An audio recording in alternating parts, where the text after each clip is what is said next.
Jésus. Jésus, c'est l'amour. Yeah. Alors, essaie de prendre Jésus comme un grand marabout barbu qui est assis au ciel. C'est faux. Jésus, c'est l'amour. Tu peux pas dire que tu pries Jésus. Alors que tu peux pas empoisonner ce frère. Quel Jésus tu pries? Comment est-ce que tu pries Jésus? Alors qu'il y a 3 jours, tu étais chez le marabout avec la photo de ce frère. Quel Jésus tu pries? Tu cherches quelque chose derrière Jésus, tu ne pries pas Jésus. Jésus ne te connaît pas. Non. C'est moi qui te dis. Jésus ne te connaît pas. Auto te connaît, mais son Jésus ne te connaît pas.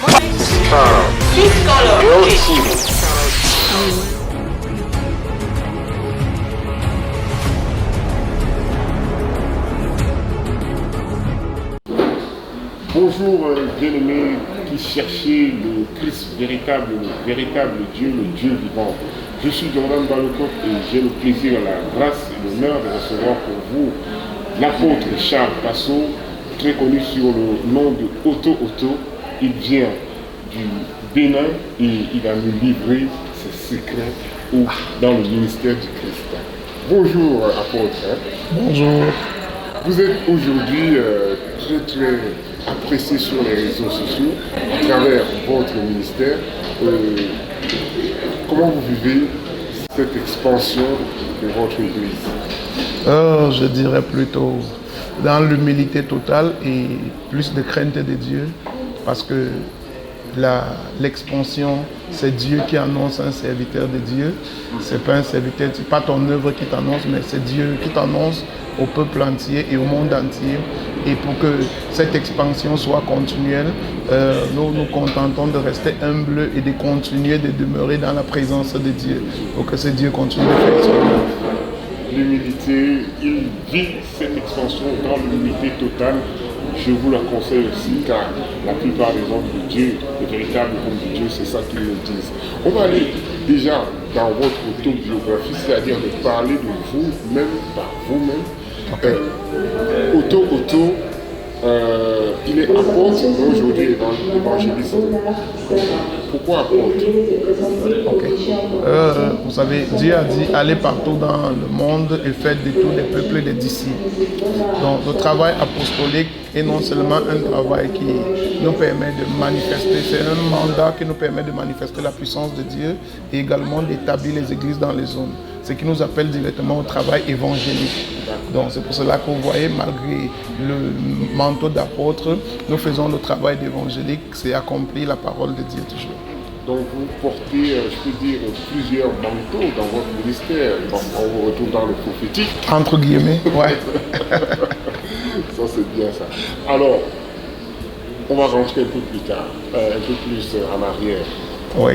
Donc, avant d'être Otto, avant d'être apôtre, oui. Qui était le petit Charles Passot? Charles Passot.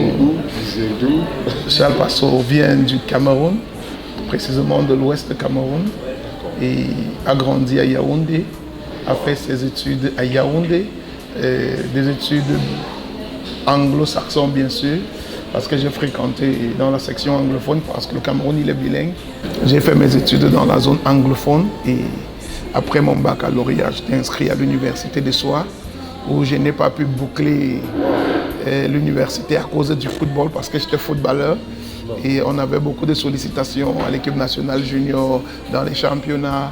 Bien sûr, comme tous les jeunes footballeurs, nous souhaitons voyager et on était dans toute cette démarche pour voyager. Et je pense que c'est dans cette démarche ou dans cette mouvance footballistique et étudiantine que le Seigneur m'a appelé. Et quand il m'a appelé, parce que la dernière chose que je pensais pouvoir faire dans ma vie, c'était d'être un pasteur. Parce que je n'imaginais pas un jour tenir le micro pour commencer à dire Alléluia. Même dans mes rêves, je ne l'imaginais pas. Je pouvais voyager, venir à Nairobi, jouer au football, épouser une femme blanche, comme tous les jeunes Africains rêvent. Mais chemin faisant, le Seigneur m'a appelé. Et quand il m'a appelé, ça n'a pas été facile pour que j'accepte cet appel, parce que j'ai beaucoup résisté, mais le Seigneur m'a mis dos au mur, où ma seule porte de sortie restait l'église. Donc je suis allé à l'église pour pouvoir prier, pour trouver le sommeil, parce que je ne dormais plus à cause des oppressions spirituelles. Et c'est en priant à l'église, en cherchant ma délivrance, c'est comme ça que je me suis retrouvé dans un groupe de traduction à la plénitude de grâce au collège Vox. J'ai commencé comme interprète, j'ai interprété là-bas. Et au bout d'un temps, la prophétesse de l'église a trouvé que je parlais bien et elle m'a établi comme interprète principal de l'église. Et on était interprète, on a commencé comme ça.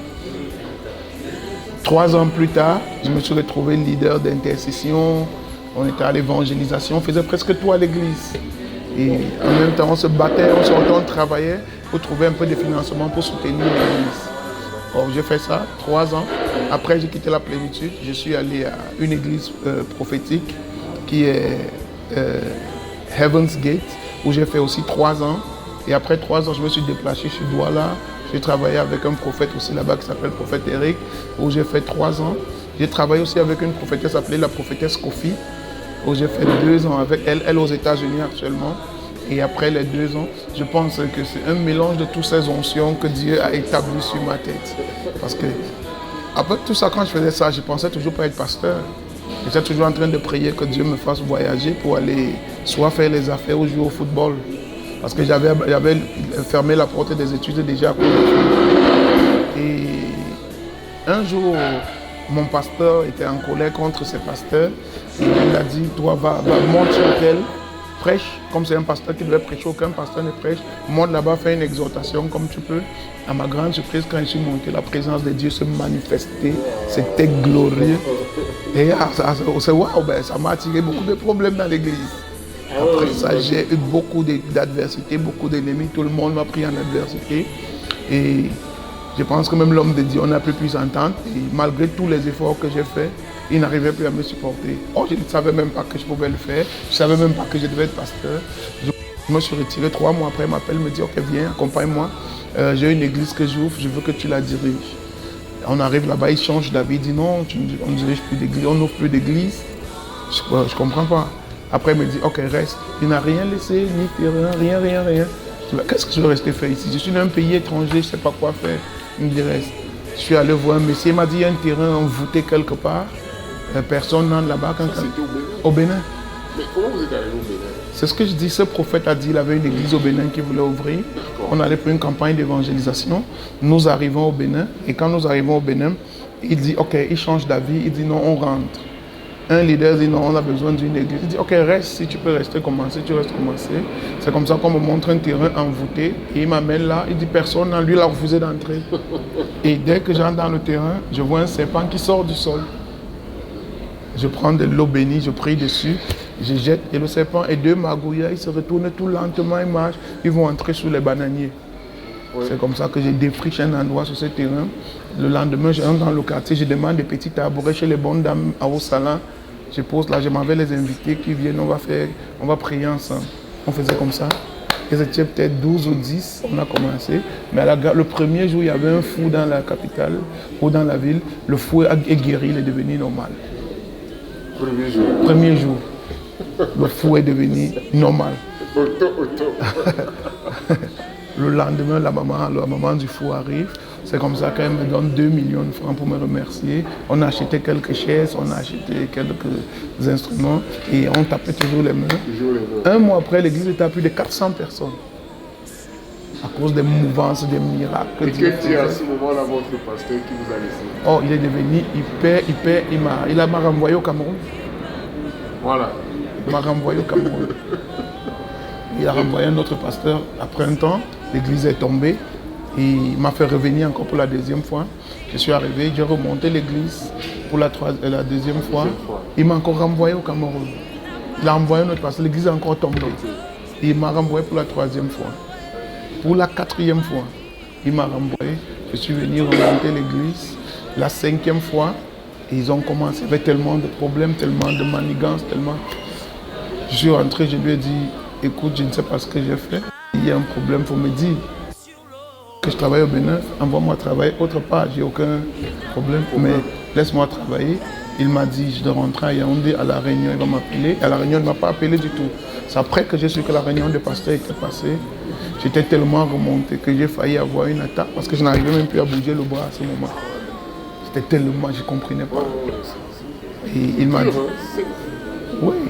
Il m'a dit, ok, je suis allé le voir. J'ai dit, ok, si tu vois que je ne peux pas travailler avec toi, bénis-moi et laisse-moi rentrer dans mes affaires. Moi, je n'ai jamais même voulu être pasteur. Moi, c'est vrai mes affaires. Et si tu vois que je ne peux pas être pasteur, laisse-moi faire mes affaires. Il a dit, ok, il n'y a pas de problème. Moi, je ne peux pas lui dire pour qu'il me libère. Je voulais qu'il me console en disant, non, tu sais. Il m'a dit, ok, sois béni. Il m'a libéré. J'étais tellement en colère que j'ai commencé à pleurer. J'étais tellement révolté. Oui, que j'ai commencé à pleurer. Et quand je suis rentré, je suis allé prier. Le Seigneur m'a dit, je t'ai envoyé au Bénin pour un travail. Il n'est pas terminé. C'est là la véritable révélation commence. On m'a fait 7 jours de jeûne et de prière. Il m'a dit, je t'ai envoyé au Bénin. Et j'ai jeûné pour que le Seigneur ouvre une voie pour le voyage. Je ne voulais plus d'église du tout. Oui, je ne voulais plus rien avoir à faire avec l'évangile. Rien du tout. Parce que j'étais tellement déçu. Et le Seigneur m'a dit, je t'ai envoyé pour un travail. J'ai dit, Seigneur, je ne sais pas ce que je vais aller faire au Bénin. Je ne connais personne. Et je ne veux pas aller détruire l'église du prophète parce que le Seigneur m'a dit, je vais t'envoyer quelqu'un. Bon, moi, je suis resté tranquille. J'ai commencé à faire mes petites affaires au quartier. Quand quelqu'un m'appelle du Bénin pour me dire, tiens, j'ai appris que j'ai un terrain pour toi, est-ce que tu es intéressé et tout. J'ai dit, c'est dans quelle ville? C'était dans une autre ville. J'ai dit, ok, d'accord, j'arrive. C'est comme ça que je suis arrivé. La personne me trompait. Après, finalement, on a trouvé un bas-fond plein de boue, un immeuble déjà penché en train de tomber. C'était abandonné depuis des années. Le premier jour, on a commencé, on était à peu près 47 personnes. On a prié ce jour, les gens tombaient dans la boue, il y avait une manifestation de Dieu terrible. Et 3 mois après, l'église était à plus de 1000 personnes. L'église était à plus de 1000 personnes.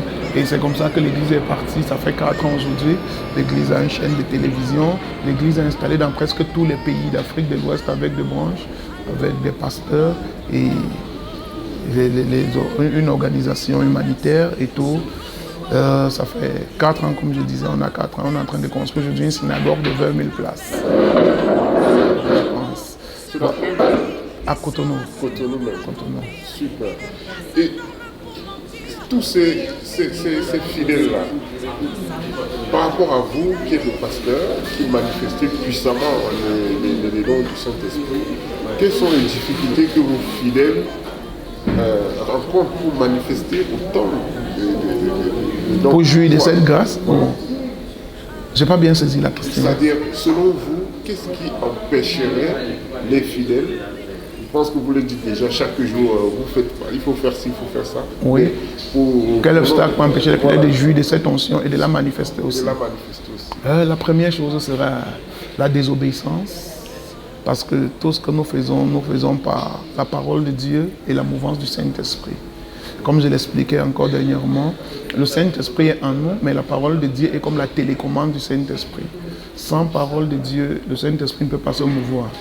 Lui, il prend forme en fonction de la parole. Et aussi, pour qu'il puisse se manifester, ou qu'il puisse manifester la même grâce que je manifeste, la première chose, c'est qu'il croie en cette onction que je porte et il croit en l'homme de Dieu que je suis. Parce qu'un ministère, c'est un père et ses fils. Donc, tu ne peux pas ne pas être un fils et vouloir manifester la grâce du Père. Jésus l'a dit, cette chose, c'est pour les enfants du royaume.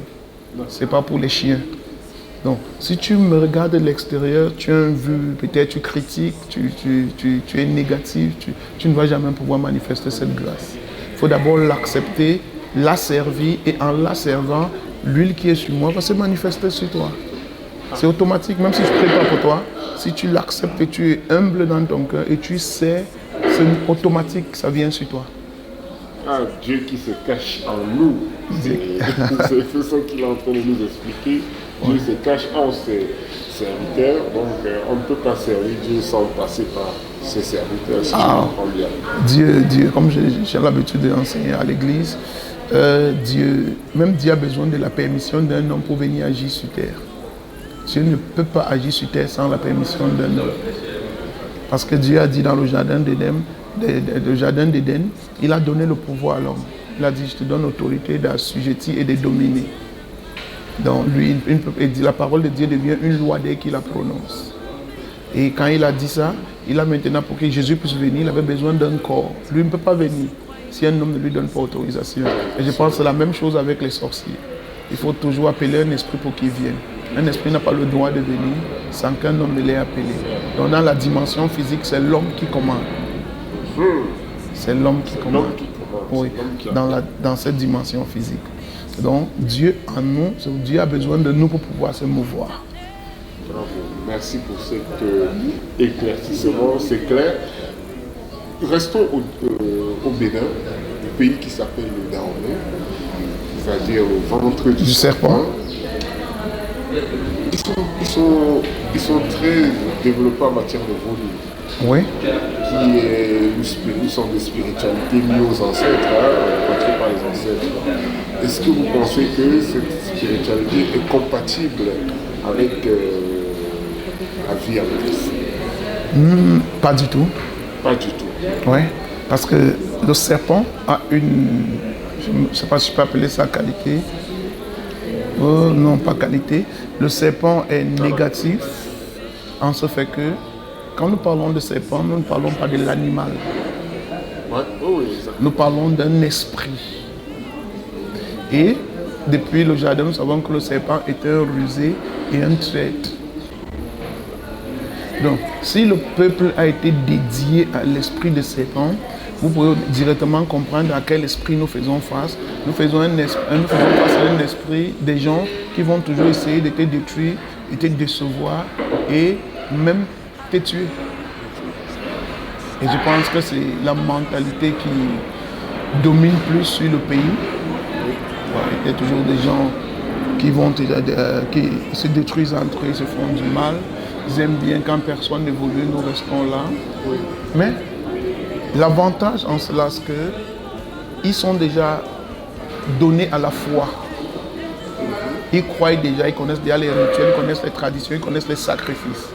Donc, si nous réussissons à neutraliser cet esprit de serpent et les inculquer Christ, automatiquement, la tradition de foi qu'ils avaient dans le serpent, ils comprendront plus facilement les choses spirituelles. En fait, ils connaissent le monde spirituel. Ils connaissent le monde spirituel, mais négativement. Si nous pouvons les amener à la connaissance, nous pouvons assujettir l'esprit à la connaissance de Christ, automatiquement, ils serviront Christ avec plus d'aisance que quelqu'un qui n'a jamais été adonné aux choses spirituelles. Super. Bien dit. Donc, en bref, le produit, c'est un adversaire de Christ. C'est un adversaire de Christ, mais ça peut aussi aider. Il y a une fondation spirituelle qui est posée déjà. Voilà. 3 jours d'évangélisation en Suisse, nous arrivons de bientôt au terme de notre petit entretien car le temps est très très limité avec ce monsieur. Il va prendre son vol de son aéroport de Genève. 3 jours d'évangélisation en Suisse, que retenir de cette croisade? La première chose à retenir de cette croisade, c'est que le peuple autour ensuite est très chaleureux, bien accueilli. J'ai été très à l'aise lors de mon séjour. J'ai même pris quelques kilos en passant. J'ai pris quelques kilos en Suisse en passant. Et je crois que je ne vais pas trop souvent visiter la Suisse pour ne pas devenir très gros.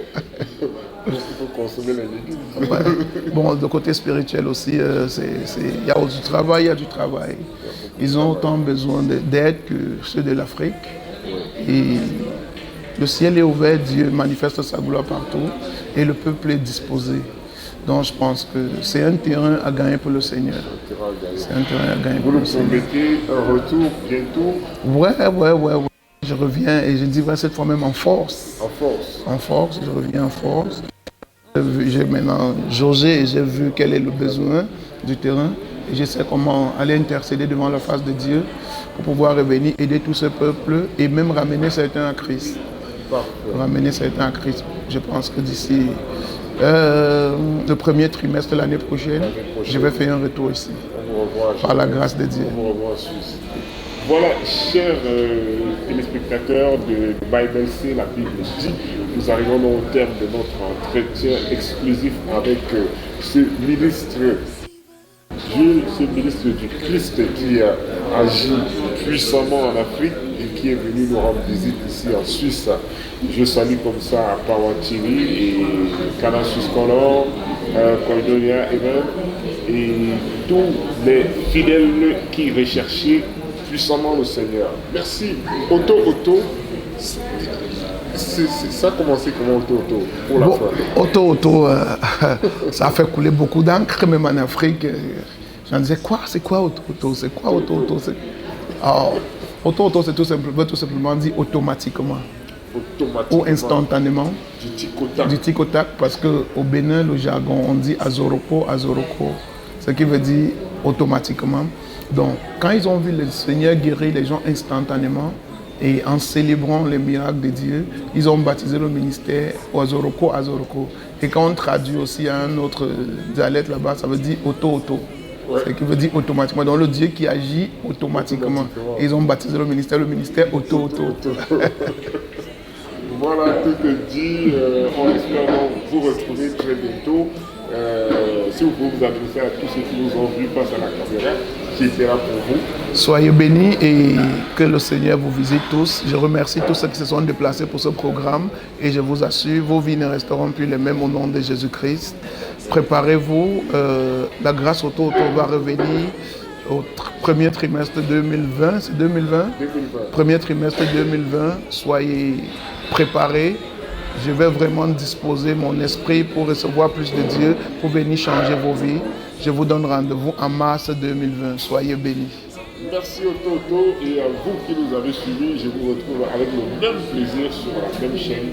Je suis Jordan Balekop. J'étais avec l'apôtre Charles Masso. Auto. Très bientôt. À très bientôt. Soyez bénis.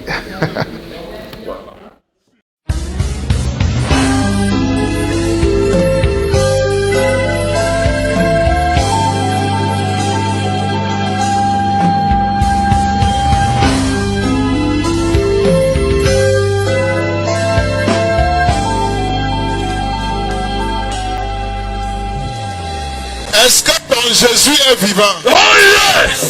Est-ce que ton Jésus est vivant? Que tu n'as pas compris.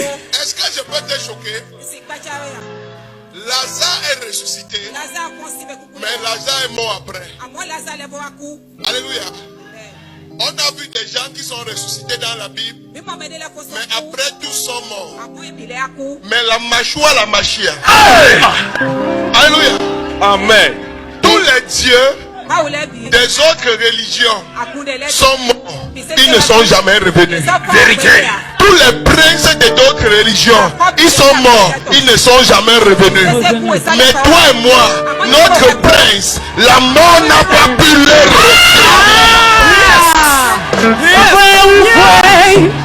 on vous dira que vous voyez mort. C'est ici que repose son âme. Est-ce que je peux prophétiser avant de commencer ce matin? Est-ce que je peux prophétiser avant de commencer ce matin? Je prophétise.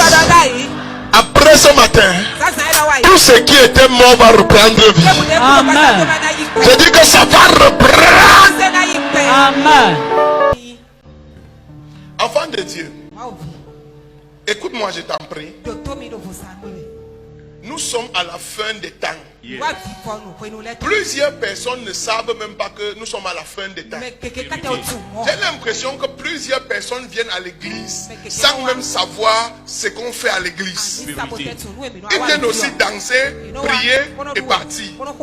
Ils ne connaissent pas les temps et les circonstances. Ils ne connaissent même pas les dispensations. Ils ne savent pas dans quel temps on est maintenant. Ils ne savent pas quelle est la place de l'église. Ils ne savent pas quelle est la place du chrétien. Et ils ne savent même pas ce que le Seigneur vient faire, mais ce que le diable est en train de faire. Tu dois connaître ces choses en tant que chrétien.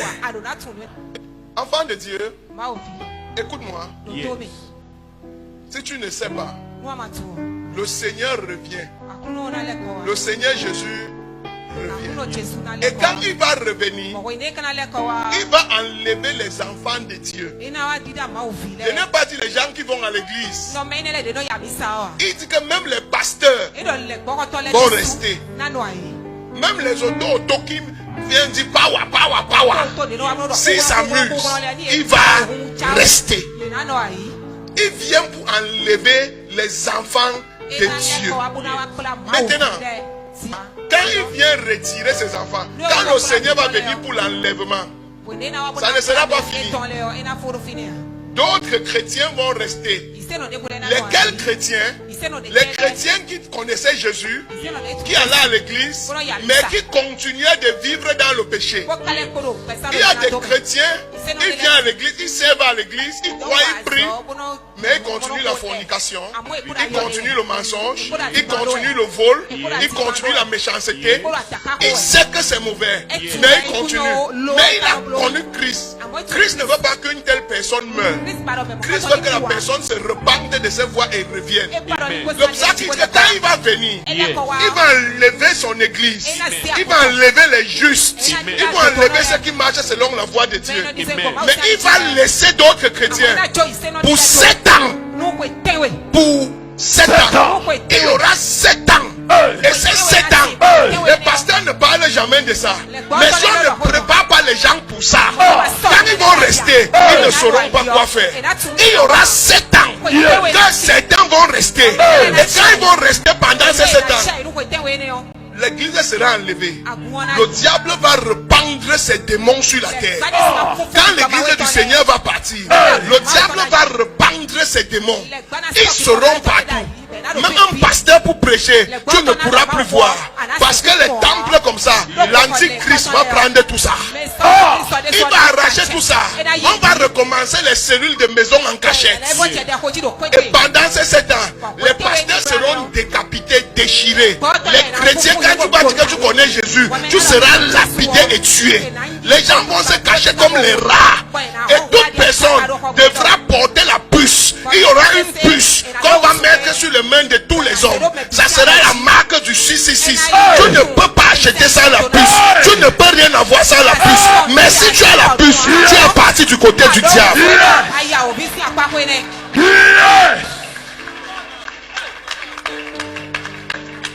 Vous devez connaître ces choses.